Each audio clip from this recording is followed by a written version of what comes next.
Hadis baginda Muhammad SAW ada yang maudhu.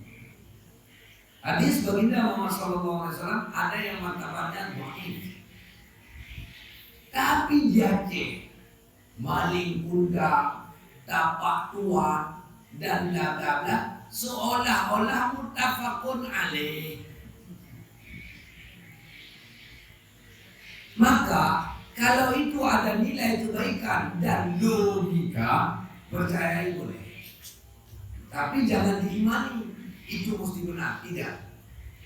Karena itu bahasa Arabnya khabariyah, mahtamala sidqa wal kidba, sesuatu yang mungkin benar atau tidak.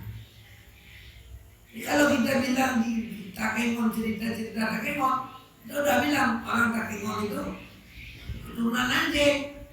Orang Nias keturunan anjing, yang orang tua kita orang Aceh. Ini yang kebingungan, itu adalah dividir dan clear masa dulu. Jadi itu kebenarannya sangat diragukan.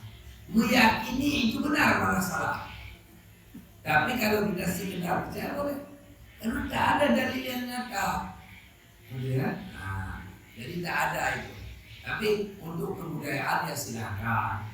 Mereka menunjukkan kebudayaan silakan, tidak perlu kita lawan. Tapi jangan beriman dengan hal ini. Rusak.